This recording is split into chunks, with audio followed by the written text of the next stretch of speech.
Well, hello and welcome to our weekly Wednesday program and the Circle of 12. We have a great and informative program for you yet again. And a little later on, we're going to be joined by our guest from Australia, where you'll be able to meet a wonderful and heartfelt filmmaker who just so happens to have a hit on his hands. That's coming up.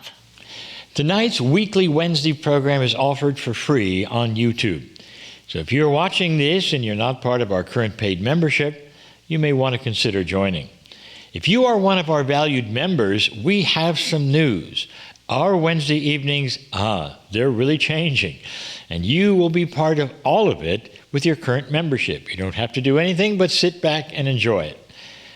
After almost 4 years of doing Healing Wednesday given to me by Kryon during COVID, well, along comes something new. At the direction of Kryon, we are beginning to have a guidance, you might say, and also by polling the membership to bring you more experiences that you can actually feel. Also, we'll continue to bring our membership this very popular once-a-month Sunday morning program called The Green Mist. The Green Mist is a bonus program exclusively available to members. So members, it comes with your membership. I tell you this so there's no confusion for any of you. So far, we have created 9 Green Mist meditations, all unique and filled with special healing energies.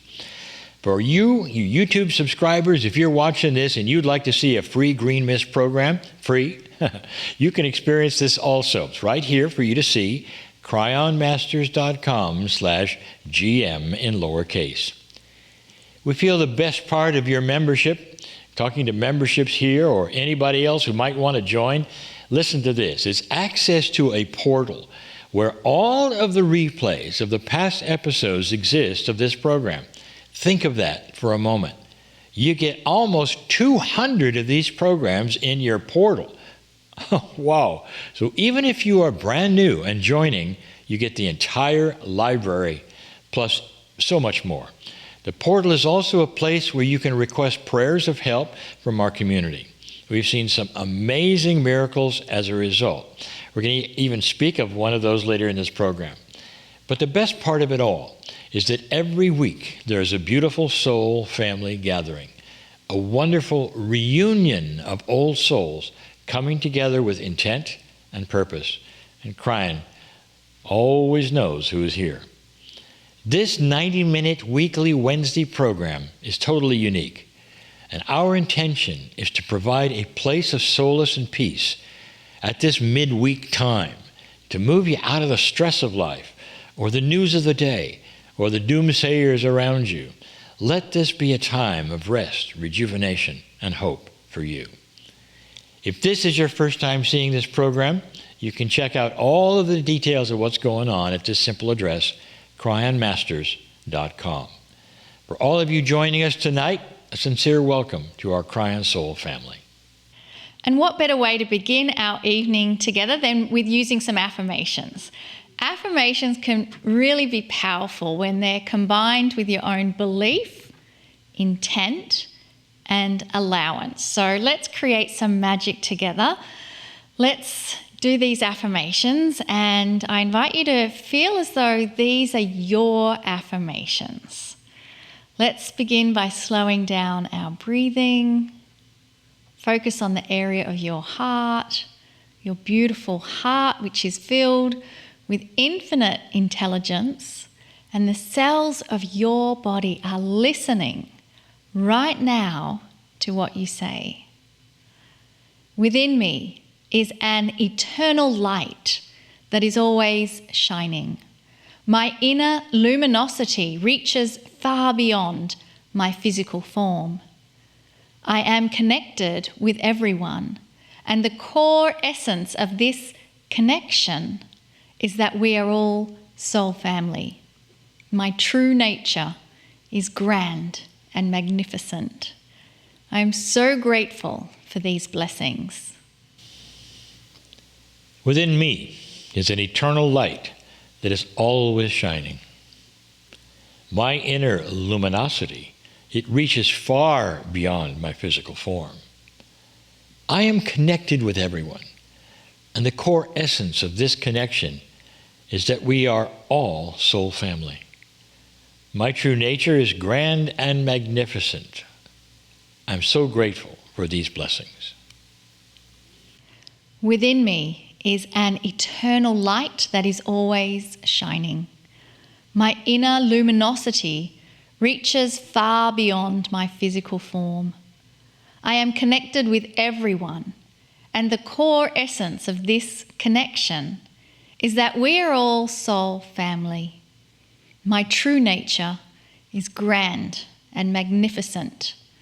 I am so grateful for these blessings.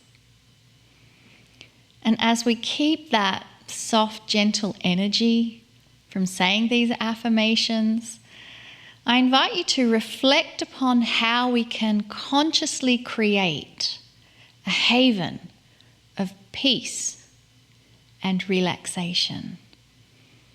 And so I invite you now to close your eyes so that you can turn inward to the core essence of your being, which is constantly radiating a peaceful existence.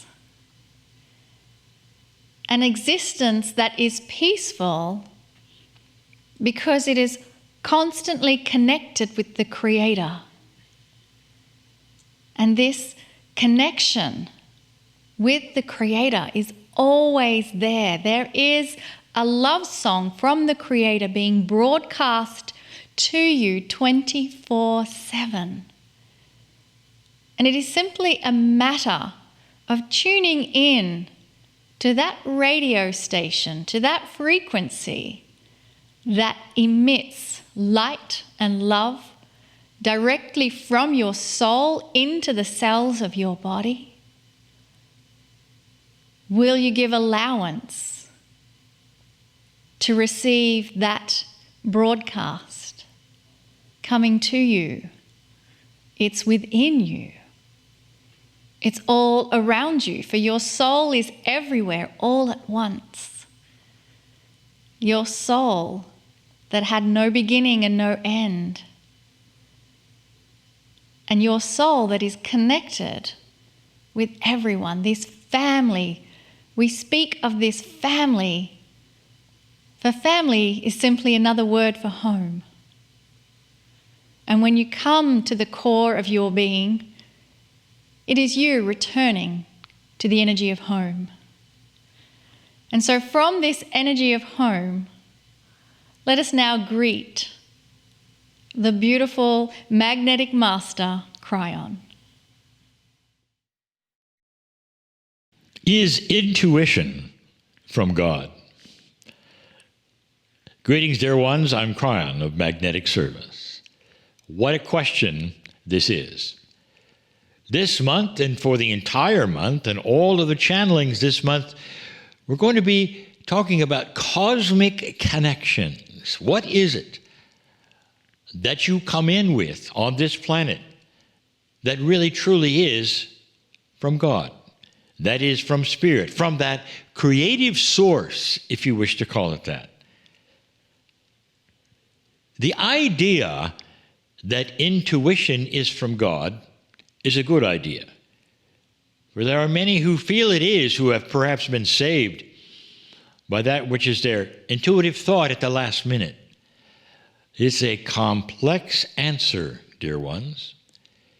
This particular subject is being expanded, and I have asked that my partner and his partner create a course about what it is, how it works, and some of the attributes and the questions that you would have right now about intuition. Is it from God? That's just one of the questions. How does it work? Does everyone have it? Is it just for a few? Where does it emanate from?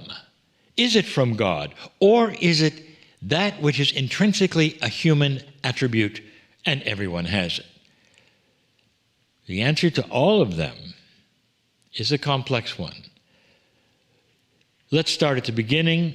This particular channel, I hope it gets you interested in something that is not only explainable to you, but is starting to be enhanced in the human being.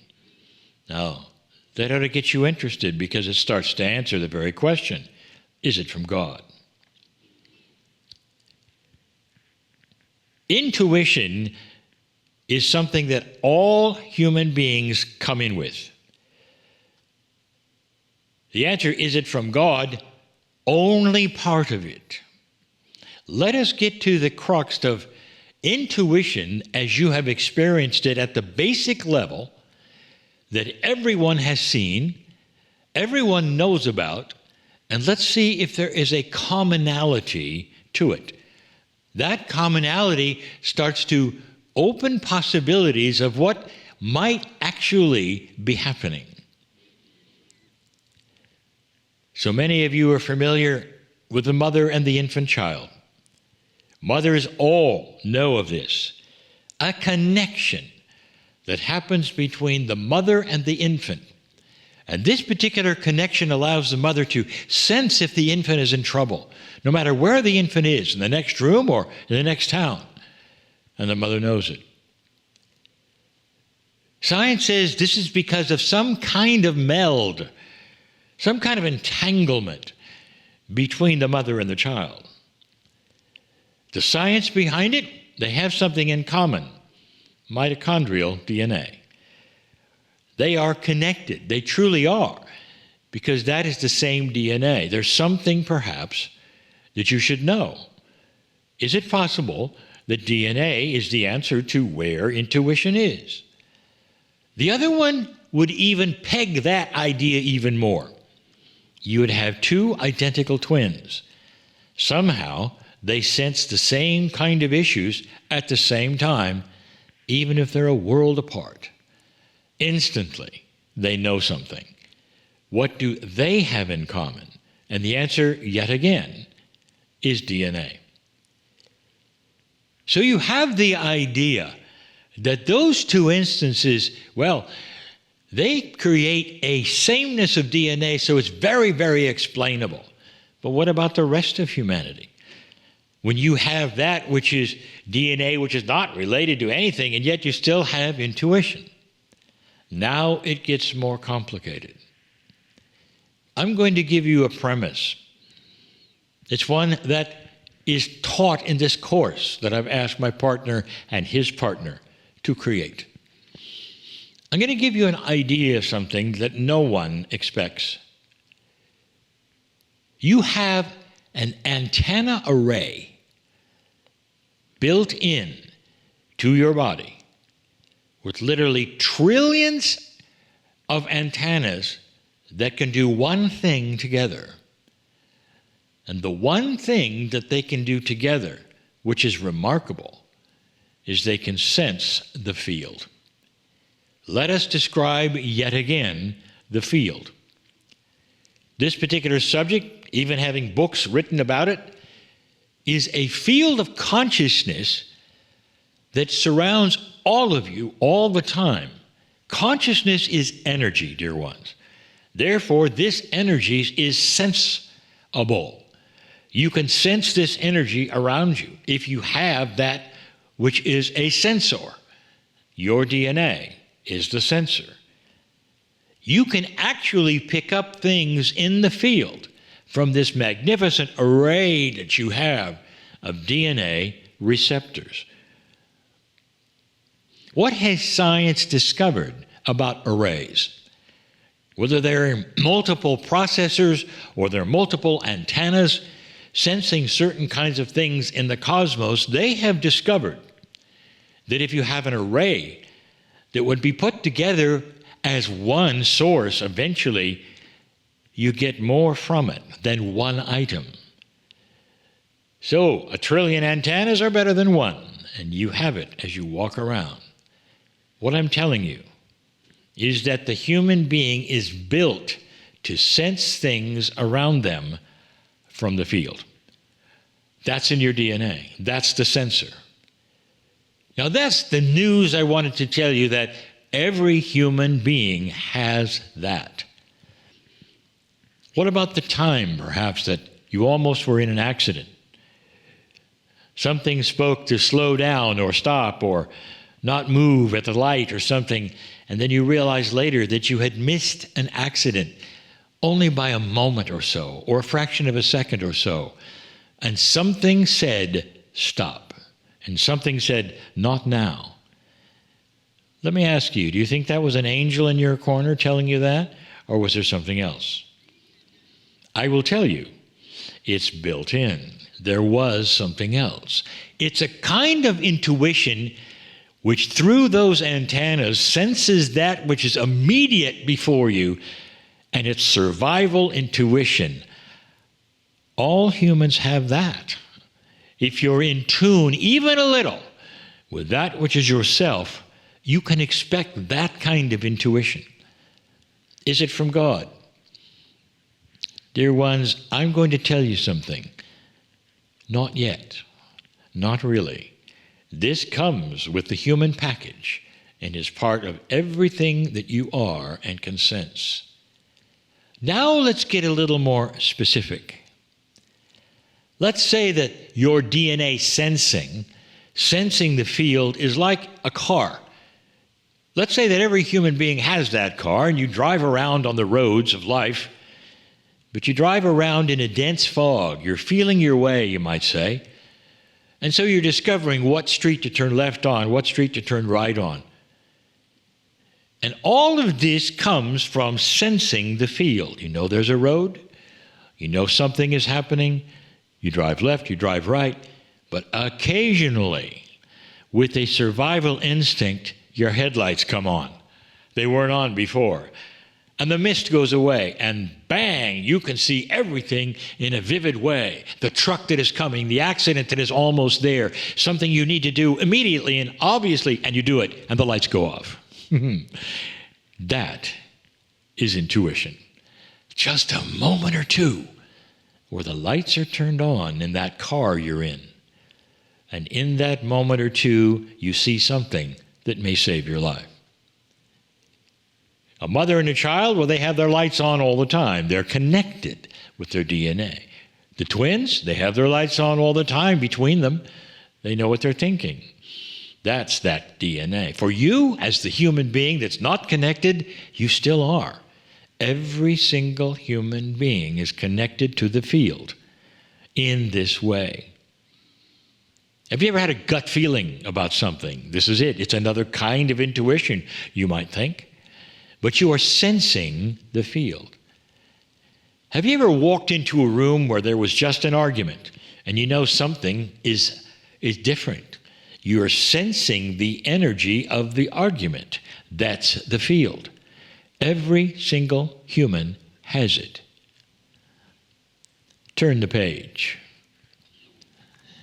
What if there is a fast track to turning on the lights so that you could take that car and have the lights on most of the time that would guide you to the correct paths every single time? Or a situation where the lights are only turned on when you need them and then turned off. What about a situation where you could expect the light to be turned on as you approach the fork of the road? And you say to yourself, I don't know which way I'm turning, but it doesn't matter. The lights will come on at that moment. I need it, and they do. And you turn left or right because you see the correct path. Where does that come from? Now we get into the subject of enhanced intuition that is from God, is from the Creator. And that is part of that which you are studying in mastery. You want to know where it comes from? I'll tell you. The DNA is the antenna. It's always connected to the field. But the enhanced intuition is that which comes from a very sacred place. That is the place that we have told you about so many times, from your soul, you might say, where you start awakening to a bigger truth. You start to work on the cosmic connection between you and the Creator. You start receiving healing and peace and things you didn't expect, and suddenly enhanced intuition. I'm going to tell you where that emanates from. If you want to know, we've already talked about DNA, but there is one organ of the body that actually works to receive additional things that will keep those lights turned on when you need them, so you can actually plan on being intuitive, plan on having answers as you get to the issues of life. It's the pineal. And you may have heard this before. That pineal is developed as you then turn on the lights of your life. You might say that all humans are born with some kind of sight, but second sight, that comes later. That comes with practice. That comes with awakening. It's the same with intuition. Complex it is, but the beauty is this: some intuition comes from God. The enhanced one, the one that connects to your soul, the one that keeps those lights turned on when you need it. Imagine, dear one, a time when no matter what you're working on in your life, you can relax on what's around the corner. Because in this spiritual car you're driving, that you have decided is yours and belongs to the soul, that the lights will come on when you need them to. And you will know which path to take. This is the love of God in your life. And the more you study the cosmic connections and delve into the mastery that is occurring for you, the more intuitive you will become. I am Kryon. This message is a great one, for it starts to resolve some issues for the human and make them a little more peaceful about what they can do. And so it is. And following that wonderful cosmic connection that Kryon took us on, I invite you now to bring your awareness back into your body. And if you've had your eyes closed, I invite you to open up your eyes as we move to the next part of the program. And as we discussed at the beginning of the show, this evening we're bringing a very special guest from Australia. Tonight's guest is known personally to us, and that's because Lee has been in 2 of his films, with the most recent one called Facing Fear. Lee's joined by other keynote speakers of our time, such as Bruce Lipton, Joe Dispenza, Sister Jenna, and James Van Prague, to name just a few. There's many more in there as well. If you're interested in that film, it's available online, facingfearfilm.com. But before we give you a trailer to that film, which is coming a little later on, Lee and I want to give you the short bio of what Bill has accomplished. And honestly, I invite you, just go and Google, type his name in, and that's where you're going to find an almost exhaustive list of films that he has been part of in many ways. Like many of our guests who have come from highly visible and professional occupations, and this is one of them, something happened to Bill to place him on a completely different life's path. But unlike many others, Bill had the ability, the experience, the desire, and the awards to build films around his new awareness. Something that Kryon has actually told us might happen in major filmmaking. As we speak, Bill has a hit film in Australia that is even more popular at the box office than some action thrillers being released at the same time. The film is based on his best-selling Camino memoir of the same title, The Way, My Way. It's a movie about a man who's walking the 800-kilometer Camino de Santiago pilgrimage route in Spain. Very famous walk. That man is searching for meaning, not realizing it was right in front of him, one step at a time. What has Kryon told us about the power of future heartwarming films and the eventual turn in public awareness and consciousness to these kinds of stories? Bill really is at the right place at the right time. It's truly a sign of our times. So before you meet Bill, we wish to give you a peek into his filmmaking past. In a career spanning 4 decades, Bill Bennett has made 17 feature films as a writer, producer and director, and he's won numerous awards, both in Australia and internationally. He's perhaps best known for his comedy starring Aussie actor Eric Bana called The Nugget, and his cult classic film Kiss or Kill. Other films include Spider and Rose, starring the late Ruth Cracknell, and there's another one, In a Savage Land, and also Backlash. He's had 2 feature films in official selection at the Cannes Film Festival and won Best Picture at the Carlo Vivari Film Festival. He won a Creative Achievement Award at the Montreal World Film Festival and Best Picture at Italy's Film Noir Festival. So Bill's also won Australian Film Institute Awards for Best Picture and Best Director, and in his earlier working life in television, he won 2 Logies. Now, if you have no idea what I'm talking about, a Logie, it's like the Emmy Awards in the USA, and it's a nationally televised awards show called Television's Night of Nights in Australia. His films have been released theatrically through several well-known Australian outlets and internationally through the major Hollywood studios, including Warner Brothers, Universal, Paramount, and the Samuel Goldwyn Company. There is more. I mean, honestly, there is so much more. But right now, we want you to meet our guest and good friend, Bill Bennett. Bill, welcome to the program. Hey, Monika, how are you? I should say g'day. Yay. I knew he would do that. G'day. And look what I have in my hot little hands here. Here is the memoir, The Way, My Way, which is doing amazingly in the box office in Australia right now. Bill, when you wrote this book, did you have any idea you would be making it into a major film? None whatsoever, Monika. In fact, when I walked the Camino, I had no idea that I would write a book. And the way the book came about was because I walked the full 800 kilometers in enormous pain. I had a very bad knee. The knee had developed during my last stages of training like a stupid idiot. I overtrained. I'm sort of that personality type, I guess. I thought a little brisk stroll up the Pyrenees would fix it. Of course, it didn't. It only made it worse. And so I got to Santiago at the end of 800 kilometers, absolutely totally confused as to why I'd done the walk. And so I came back to Australia and decided to write the book to try and find closure in many ways to complete the walk. And in writing the book, I had no idea that it would ever turn into a film. None whatsoever. Wow. Okay, so here you are in that state, and now we have a film, not just a film.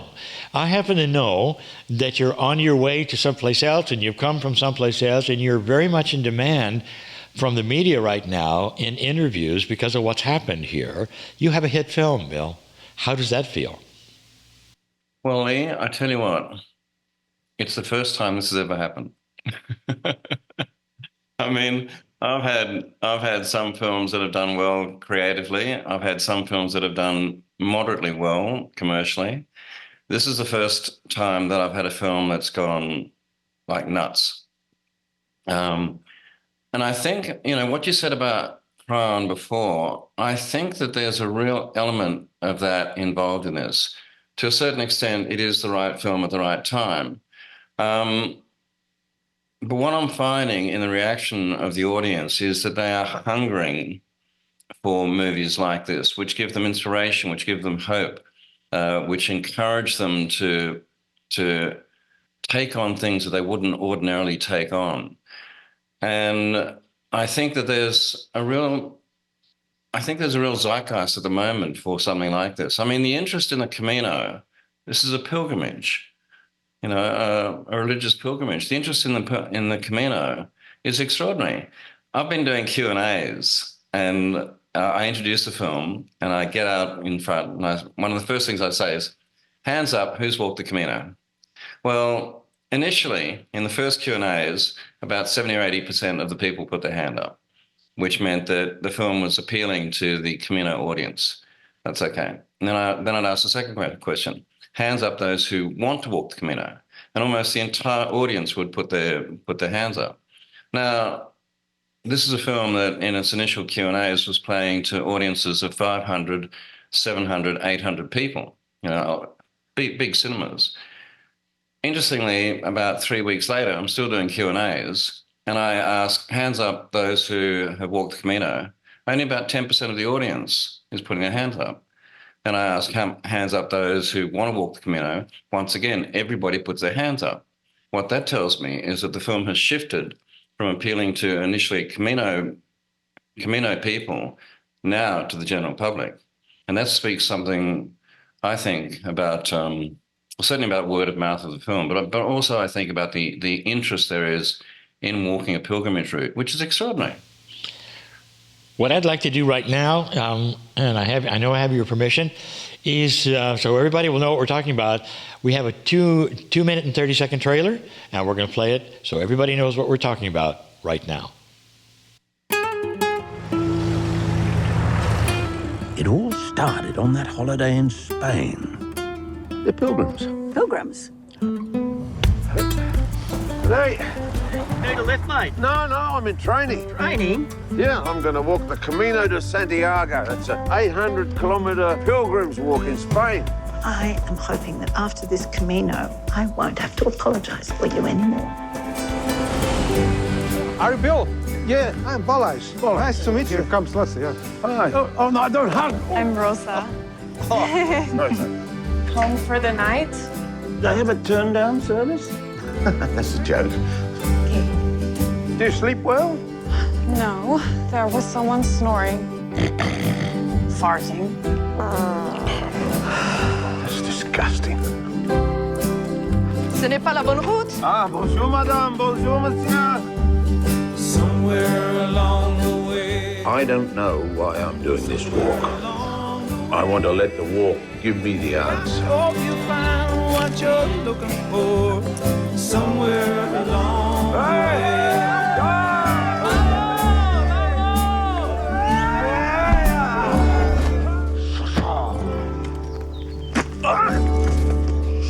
That is bone on bone. You will not be able to continue your Camino. We'll see about that. That's the hardest thing I've ever done in my life. Water. I need water.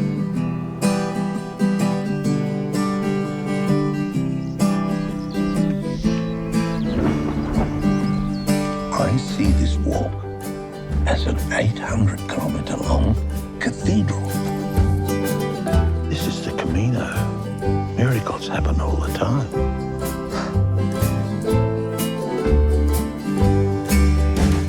Somewhere along the way. Safe journey. My friend. My friend. Camino. Hope you find what you're looking for. Hey, sweetheart, I'm a pilgrim.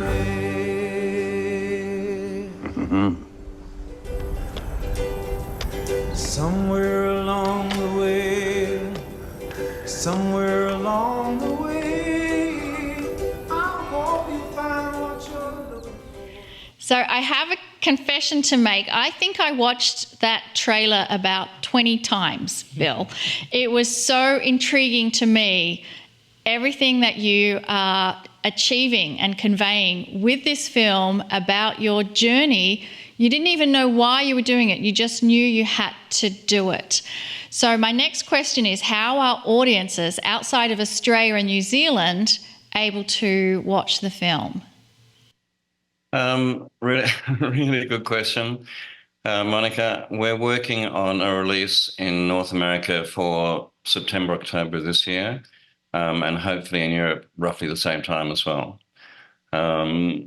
There's a person in the film called Johnny Walker. He is kind of like the doyen of the Camino.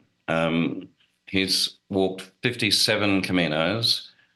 Those who are familiar with the film, he comes in as a character later in the piece, and he says something which is personally quite revelatory. But he is at the moment motivating all the Camino chapters pretty much around the world to get ready for them, to get the film ready for them for release later this year. Mm-hmm. Wonderful, wonderful. Now, in the film, which Lee and I have been very privileged to get early access to, there is a beautiful scene where Bill meets a lady by the name of Rosa, and she's asking Bill, "What do you do?" And Bill responds, "I'm a filmmaker." In the movie, she asks Bill, "What kind of films do you make?" And Bill's response is that he's working on a film about intuition. So that's as far as it goes in the movie, The Way, My Way. But I happen to know the backstory to that film that you made all about intuition. So I would love for you to share with us the intuition film. Several years ago, my intuition saved my life. As I was driving, I heard a voice which told me to slow down.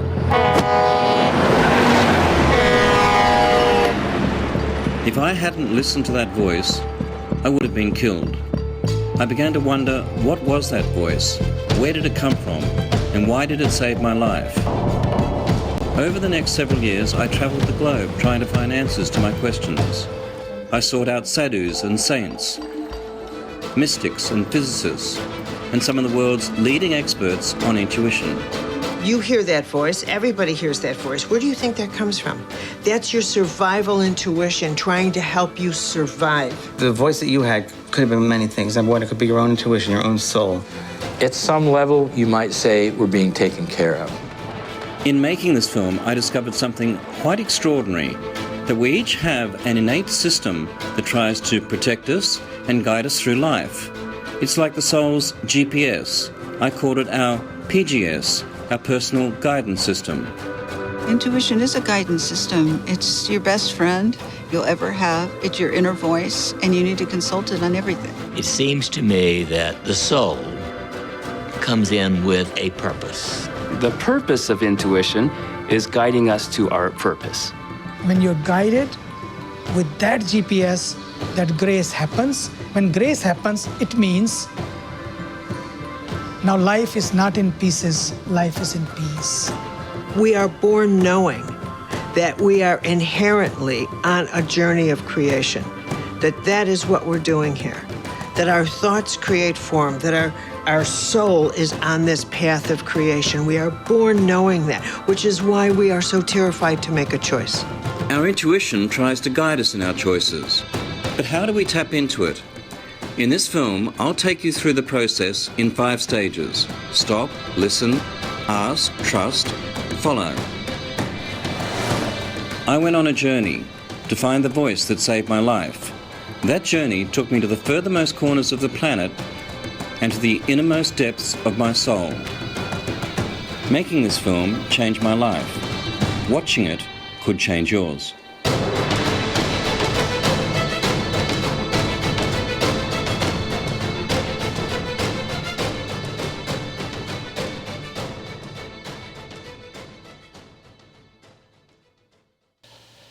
So we're calling this film an intuition that Bill has made the PGS film, just in case we use those initials. My first contact with Bill, and he said, "I want you to be in this film." I was shocked to get a call from Bill Bennett at all, filmmaker in Australia. So even before we talk about the film of the trailer that we just saw, would you enlighten us a little bit about why you called me, why you called anybody, what happened that changed you to start this kind of a film? Lee, I was in New Orleans, in fact, working on a movie, a thriller with Burt Reynolds. This is around about year 2000. And I was, and this was quite a big budget movie, which I was once again writing, producing, and directing. And I was going to the airport early one morning to go back to Los Angeles for casting. And as the trailer shows, I was approaching a set of lights, huge truck ran the cross street. Just prior to that, a voice had said to me, "Slow down." And I'd ignored it. And the voice came in a second time, "Slow down." I slowed down. The truck narrowly missed me. And I spent then several years trying to find out what happened. What was that voice? Where did it come from? Why did it save my life? I'd been quite successful very successful, in fact, at getting films made prior to that. But with this film, I had a blockage. I couldn't bring the film together. And I was getting absolutely exasperated. And so one of the things that I did is I decided that I would walk the Camino and dedicate it to the film that I wished to make. I decided that I would walk the Camino intuitively, not plan anything, be led totally by the way, the Camino being the way, that I would allow things to unfold according to my intuitive impulses, which was terrifying for me, because as a producer and director, I'm a maniac for planning. I don't have a plan B. I have a plan B, C, D, and E, and F. So for me to walk the Camino intuitively was something that was like I was jumping out of my skin with terror at the prospect of doing this. But what it meant was that I met people that I wouldn't have met. I went places that I wouldn't have gone, and I had a profound experience, a spiritual experience, really, that I would not have had I not dedicated that walk to this film that I wished to make. There is something so liberating in getting out of your comfort zone, almost being completely trusting that spirit has a plan, even if you don't. And then you go the distance and discover spirit did indeed have a plan. So where did Kryon fit into all this? Well, it's really interesting, Lee. My wife, we've been married for 42 years now. She had been following your audio broadcasts, your online audio channelings, pretty much since that year 2000. And I don't mean to be disrespectful, but I was not a fan.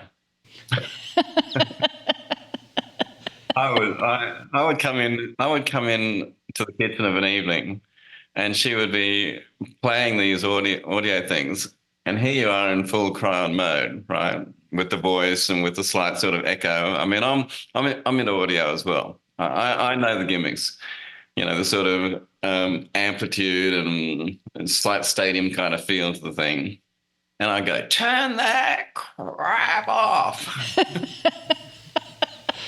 See, what you didn't understand that I didn't add echo, those were recordings in large places. just so you know. Now you know that. So what happened next? Anyway, she did not want me to make this film on intuition. She said, you know nothing about it. You are not qualified to do this. You're going to make an absolute mess of it. You're going to waste a lot of our money and a lot of our time. Don't do it.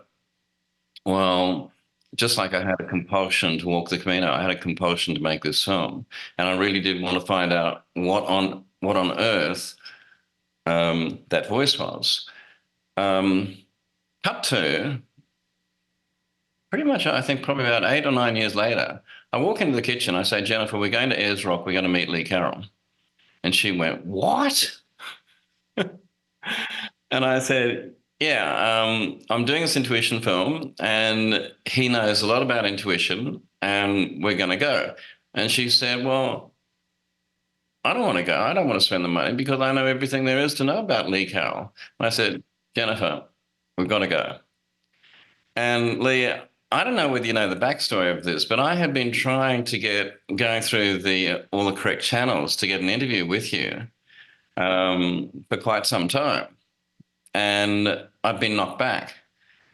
And so our trip to Ayers Rock to meet you was totally speculative. I didn't have an interview lined up with you. And I went to the first session, and you had a break, and you were sitting by yourself to the side, I think probably preparing for the next session. And I walked up and I said, hi, I'm Bill Bennett. I'm a filmmaker. I'm doing a film on intuition. Would you like to be interviewed? And you said, you took one look at me, and I think what happened, Lee, correct me if I'm wrong. But you, either Kryon said yes, or you got a reading on me that said yes, but you said yes. And then we did the interview, I think, in your lunch break. And then towards the end, right at the end of the interview, and the interview was extraordinary, I got to say. And your presence in the film is, you are able to say things in such a clear, concise, and communicative way that your input into the film is just wonderful. But at the end of the interview, we get up and we hug. And at that moment, Jennifer comes into the room and sees me hugging Kryon. You're in trouble now, Bill. Crap off. Oh. She was falls over in shock. I want to let's just go to the next one, and we can talk after that. The intuition film, it was done, completed. I know you're not done. You're not done now. I know. I just happen to know how many films you want to make, and you can talk about that in a moment. About these things of life. The next one is facing fear, and there was a reason for it. So, before you talk about the reason for it, I have a trailer. Again, it's a shorty for everybody to see now. Recently, I got some bad news. It catapulted me into fear. But I soon realized my fear would only make things worse. To deal with what I was facing, I first had to face my fear. So I set off around the world to find out all I could about fear. Fear is an important functional element of the biological imperative. It is what motivates us. Is it possible that what you think as energy can actually create the physics of reality? By the time you start thinking about something, your fears get hold of you. If we don't deal with that, it'll end up somewhere in our physical body. So the body is continually behaving as if that's happening now. In other words, the body will memorize that emotion and the body will become the mind of fear. Which is feeding any form of fear. Fear, fear, fear. It's fed. And that every choice you make in fear will get you more of the same. I discovered there are two types of fear, real fear and false fear. It's the false fears that are killing us. I learned how to handle these fears. And I also learned that not all fear is bad. Fear can be a motivating force for us to want to make changes. Well, let's actually lead into the boogeyman. What is the boogeyman? Why is the boogeyman here? How can I dance with the boogeyman? I started out choked with fear. Now I'm no longer afraid. Come with me on my journey. You don't have to live in fear.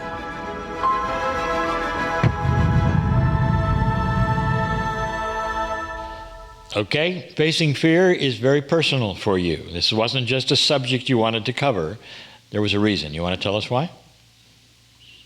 Well, in making PGS, I realized that one of the greatest obstacles for somebody accessing intuition is fear. And so I decided that I would explore fear in the same way that I had explored intuition. Having made that decision, several months later, I was diagnosed with Parkinson's disease. And it's as though Spirit was saying to me, Bill, if you really want to make a film on fear, let's show you true fear. And it was fear. It was true fear. But a very interesting thing, Lee, just prior to that, after doing the PGS film, and the PGS film did change me profoundly, there is a linear progression in my spiritual development, if you want to call it that.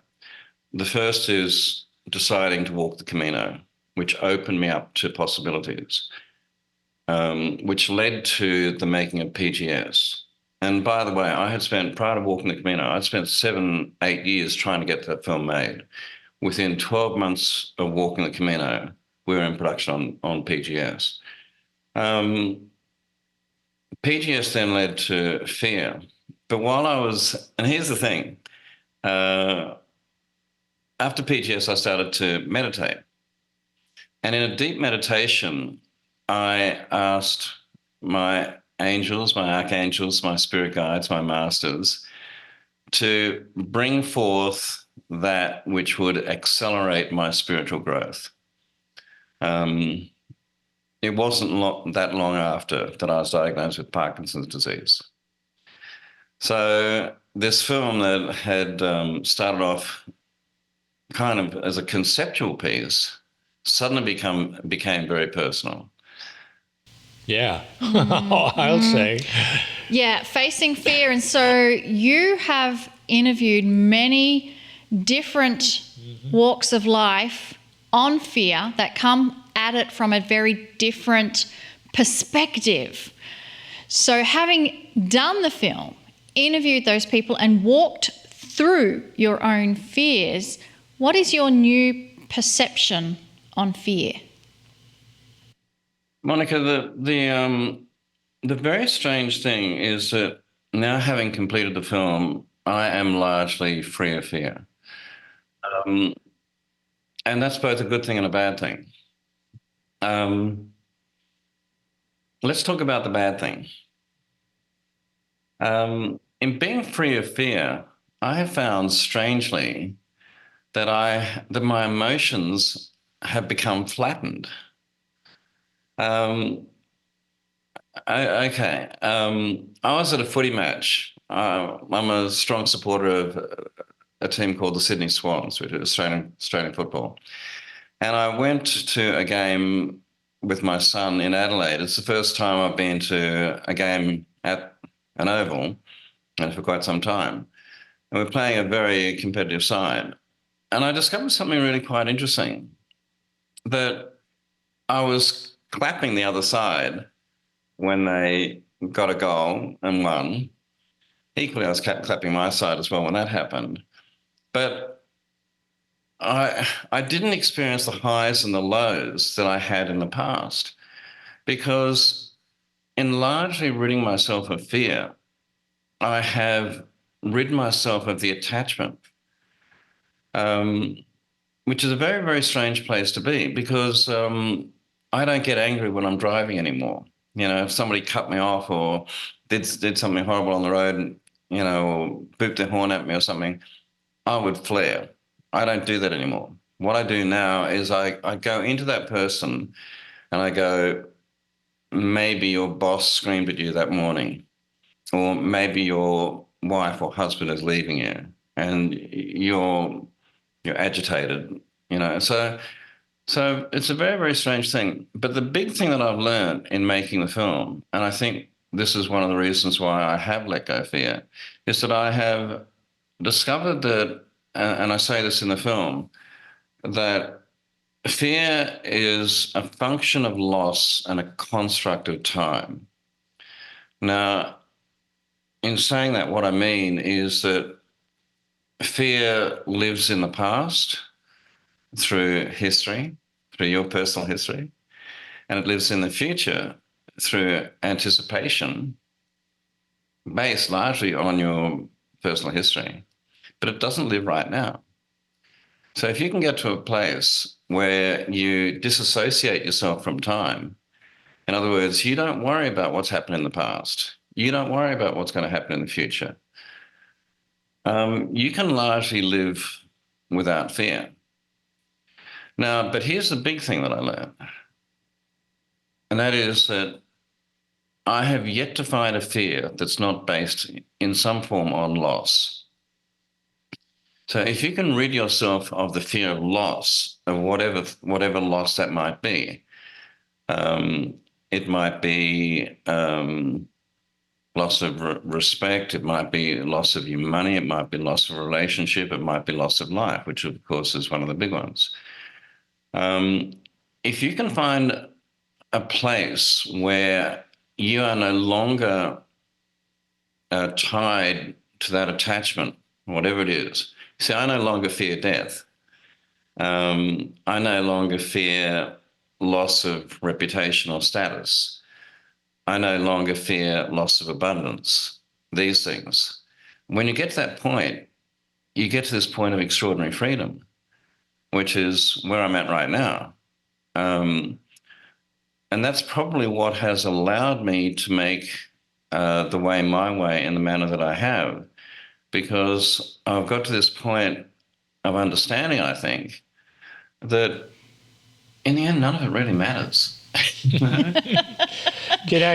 want to do something, Bill, and I want to talk to our audience. I want to talk to you.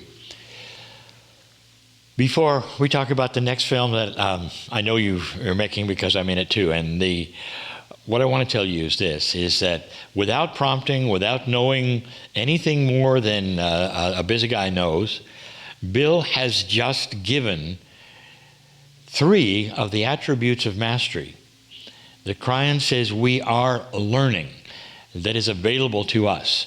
It's profoundly defined in what he just told you on his own. The first attribute of mastery, the one he just defined so well, is that mastery does not react. Mastery observes.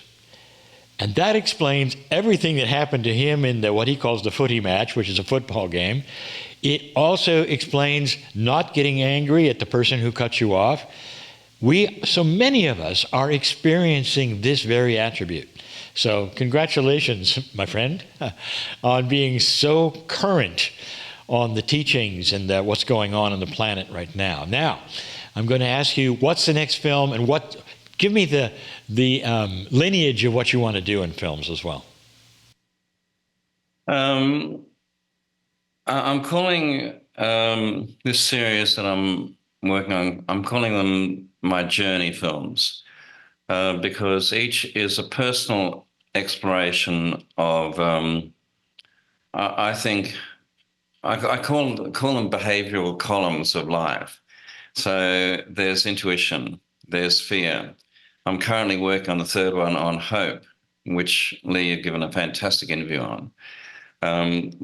The film Beyond Hope is on purpose and life's purpose. Why are we here? What are we doing here? The next one, which I think is going to be the hardest one, is on love. What is love? It's more than romantic love. I think that's going to be very, very difficult. And the last one is on death. And I call them my journey films because they're the soul's journey. It's a cyclic thing, and they're all intertwined, interweaved. There are going to be people that, interviewees that I hope will be in all of the films, yourself included. And you see, I don't have the right to tell people what to do. I don't set myself up as some sort of guru or teacher or anything like that. What I'm doing in these films is following a personal curiosity. And if people glean something from that and it helps them and benefits them, then fantastic.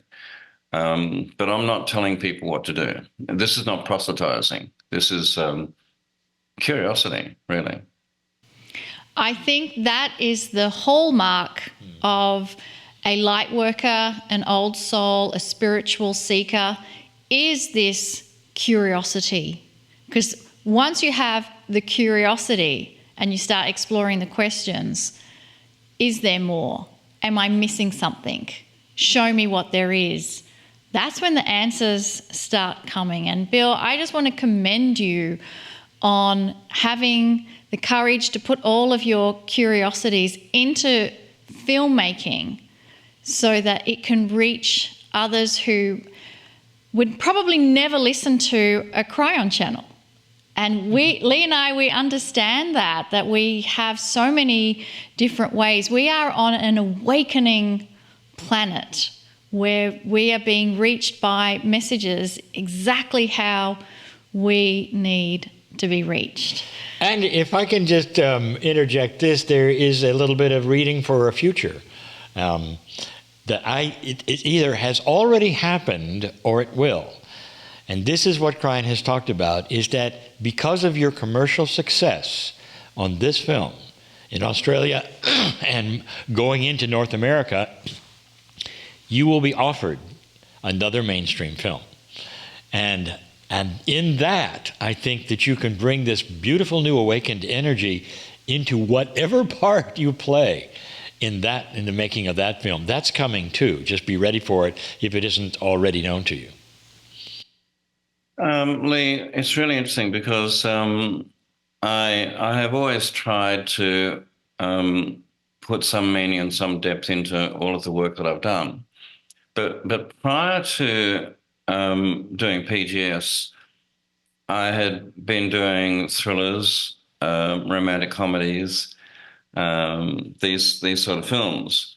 But now I only want to spend my time doing something that has some kind of deep spiritual value, I guess. I think it's coming in ways you don't expect, that are not part of your soul journey. This is the prediction. We'll see. We'll see. When we have you on again, we'll see what's developed. I would love to have you on after a North American release. We'll see what happens. I've done it, and I got to say, I'm absolutely honored to be on this show today. Oh, I really am. Oh, well, time goes quick, and we've covered a lot of ground here. We have. Yeah. Is there any last words that you would love to share with the Kryon community or new people who are watching this? Any kind of last words you'd want to share? There is, Monika. The last words in the Facing Fear film are by Sister Jenna, who is one of the leaders of the Brahman Kumari movement. And she says it so beautifully in the film. She says, I ask her, what would you do if you were totally free of fear? And she says, I would turn up full of love and just do the work. And that's what I aspire to do. Turn up full of love and do the work. There is something so incredibly humbling and prosaic about that I respond to on a very, very deep level. Just turn up full of love and do the work. What an absolute joy and pleasure to have you with us, Bill. The simplicity of those words from Sister Jenna capture it all. Yeah. We're so glad really does. You turned up with love to do the work. Thank you, Monika. Thank you, Lee. It's been a real honor for me to be on this show today. Lee, my relationship with you goes back to the year 2000 when I heard you in the kitchen. And we've come a long way. Beautiful. Thank you. We have Beautiful. indeed. Yes, we have. So here's to continued evolution, awareness and journeys. We're now going to take a short break and then we'll see you back here for the Circle of 12.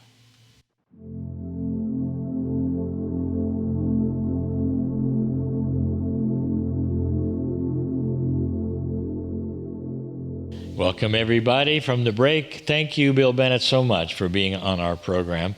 I love being with you, my friend.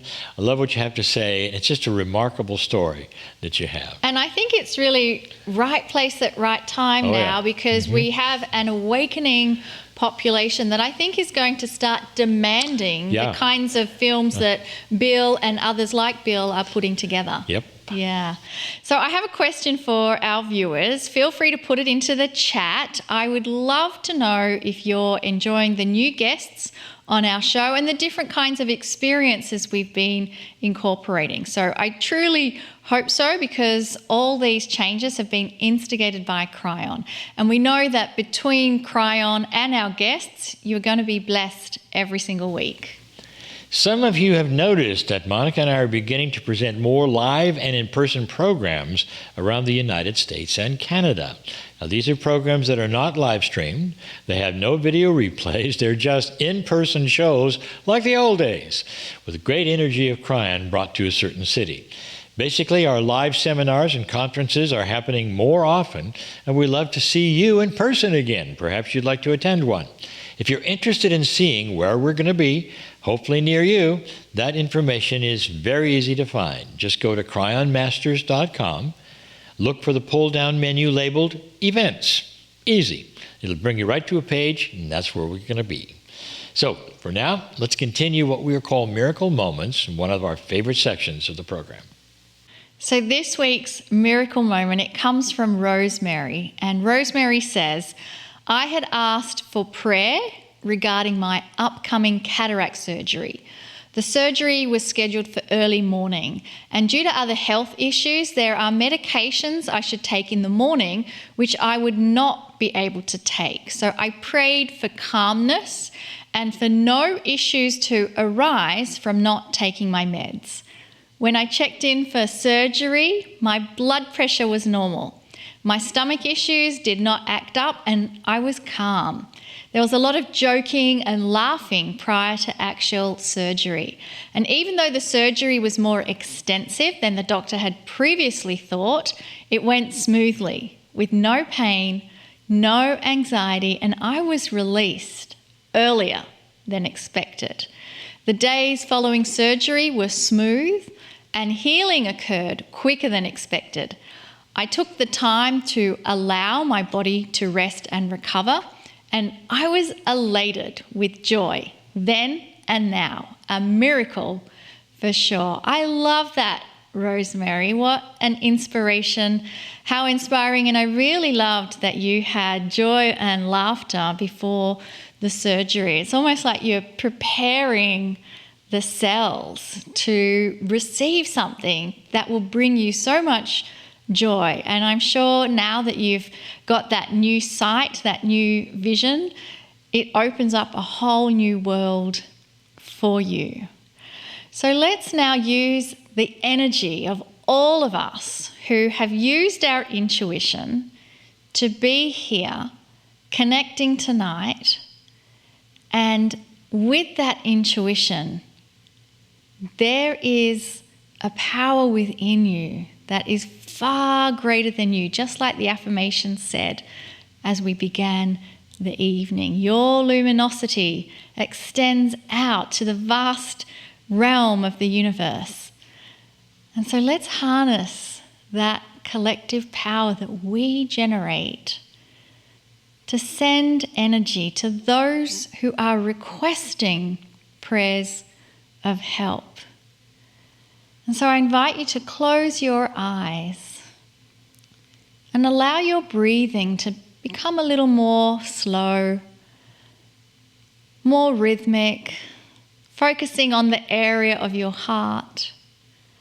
As you focus on your heart and your breathing slows, there becomes an entrainment that occurs between all of us in this now moment when you are joining, whether you are here live, whether you are watching the replay. We are creating a field of coherence in this now moment. And from this place that exists beyond time and space, we simply connect with those who are asking for prayers of help. They too are joining us in this now moment. And so energetically, we are sending them a warm embrace, a hug. We're figuratively holding their hand. And just like Rosemary, who experienced her miracle moment prior to surgery, it was filled with joy and laughter. We are holding the hands of everyone who is requesting help. And let this be a moment of relaxation, joy, laughter, so that there is that respite, that refuge from the anxiety that comes with a request. And there is simply just being in that now moment of joy, laughter, the caring that happens with old souls, the caring that we have because we see humanity as the beautiful pieces of the Creator that they represent. We are sending that feeling, that energy, that wave of love that gets generated from all of us in this coherent field. And so thank you to all of you for bringing your beautiful divine light, for this moment, for those requesting it, for it does make a difference. And so now there is nothing further to do but simply relax exactly where you are so that you too can receive a gift coming your way from Kryon. Greetings, dear ones, I'm Kryon. Come a little closer. Come a little closer and be part of something very special. The specialness of tonight is the enhancement of something you were born with. You probably already know, for we have given it to you in the channel. But dear ones, now, on your own, you get a chance to make it even more powerful. The circle of 12 is the idea of, through that which is the 12-step, you might say, structure of the universe. The steps are the building blocks, you might say, of everything in physics. Base 12. The name of it is the indication of the physics of spirituality. Circle of 12 is that which you use in 12s for the cosmic connection, for everything you are that connects to the Creator. The circle of 12 is you visiting your soul. It's a way for you to go from that which is the three-dimensional place you call Earth to the multi-dimensional place you call home. The soul is the peaceful place. The soul is where you have been for eons and eons and eons.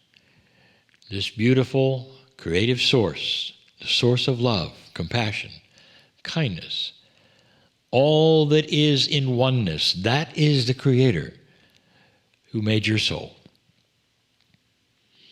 That soul contains all of these aspects. All that which is divine is in your soul. The human then becomes an actual extension of the divineness of that soul that we wish to visit tonight. For over 3 years, we have been visiting this place, and we continue. These particular programs that are given to you always culminate with this exercise, this circle of 12. And that was the plan, so that you would always end up at a safe place that created peace in your life, a place of joy and fulfillment, a place of training even, a place of healing. And it would always be that which you would remember last in the programs I have given for my partner to create. And the idea was that you would always have a place to go to where there would be a reunion of old souls to the extent that you could feel those around you and know that you were not alone. That is the goal. And I told you from the beginning, from the very beginning, is this real or is this not? And by now you may have an idea, even for the new ones who join. Now, there may be a bigger idea for you about a different kind of reality that's just as real, but it's different. The one kind is as you sit in the chair, as you touch the things around you, as you feel the chair on you and you on it. And the other kind of reality is that which you feel the love of God lift you up and take you to that which is your soul, where you see things you know are accurate and true, but they're not in 3D, but they are still real. We told you early on that the idea of multiple dimensions is not from Kryon. It's not esoteric. That is physics. And those dimensions are very different from the one you live in. And they feature violations of time and space and matter and distance and all these things. And that's real. So when we tell you you're going on a trip to your soul and it's multidimensional, that is also real. And I'm going to ask you to go there with me right now. We cross the bridge as we always do. We go through a mist that we always do, but it obfuscates what's on the other side of the bridge, just so that you'll always feel the love coming to you as you walk. Take my hand, let's go.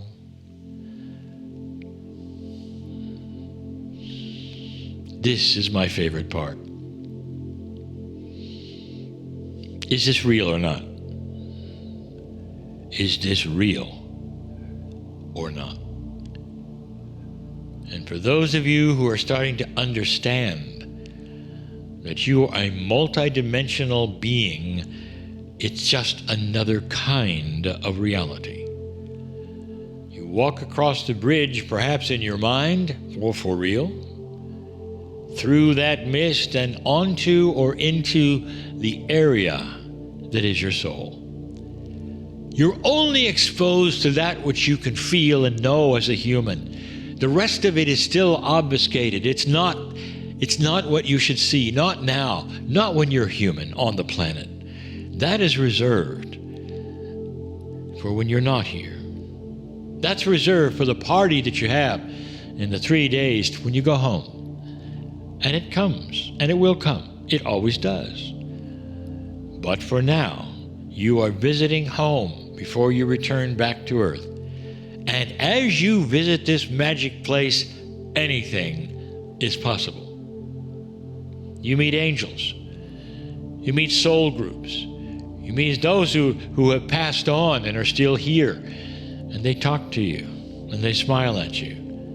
You meet those you've loved and lost. You meet so many kinds of angels.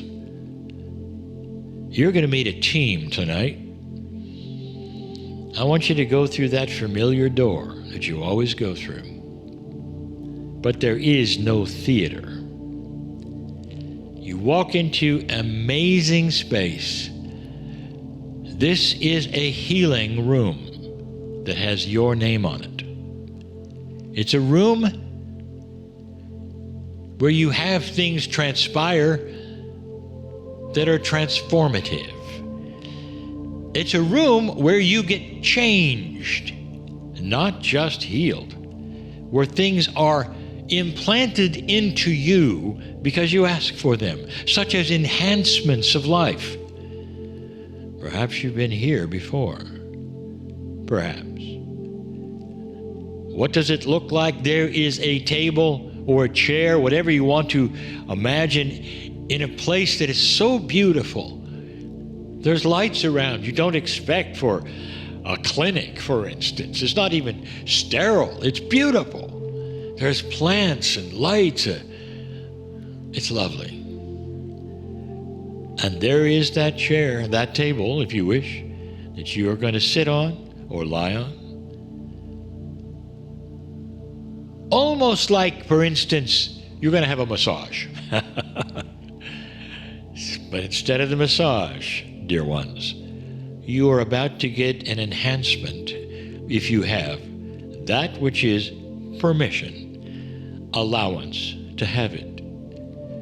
In this reality, you will notice we always ask you permission before anything is given to you to take back to earth.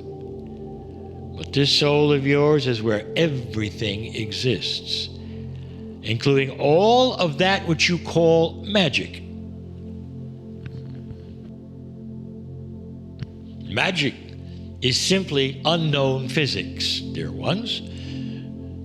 That's obvious. If you go back several hundred years and they saw what you were doing today, even as you walk around, they would say you're a witch or a warlock. Nobody could do those things. Well, you'll say, well, it's just physics. And we've learned how to do this and that. And it's the same in the future. What's going to happen to you now is I invite you to sit on the table, lie down, if you wish, in this chair, anything that makes you comfortable, and close your eyes. I want to enhance your pineal. I want to open it up. Will you give permission for this to occur from myself and those who are around the table in a moment? Yes or no? Do you give permission for a pineal to be enhanced so that you will have a better cosmic connection? Yes or no?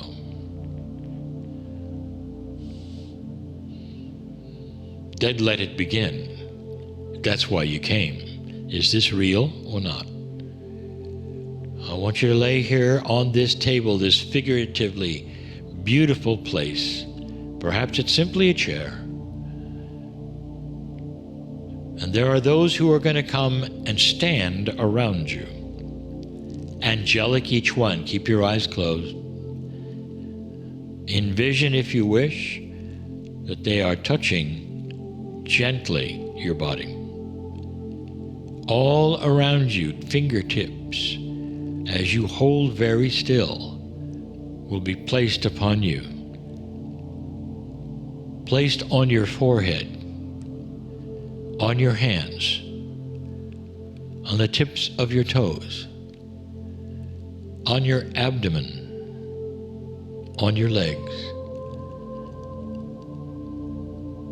And all of that will create an array of energy that starts to flow into you right now from that which is the other side of the veil. And the entire reason for this is an opening up of that which you call the window to the soul, the pineal deep in your brain, the center of you. This is the cosmic connection. The indigenous knew it. Many those who are shamanic know it. And it's for you to experience.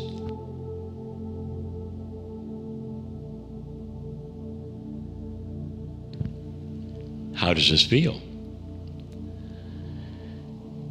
I want you to stay here and just enjoy this. As this energy is pushed to you because you asked for it. As this energy is given freely, as you feel the love pour into your body. Some of you feel the fingers. Some of you feel the angelic qualities that are pouring into you right now.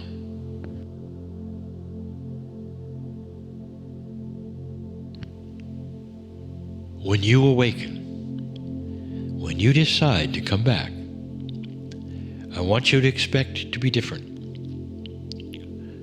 The result? Better intuition, more joy in your life, a better connection to compassionate things, a better idea of self-worth and who you are. This is the entire reason why you came, why you're here, why you gave permission tonight for an angelic source to fill you up. I am Kryon. Stay, stay, stay. And so it is.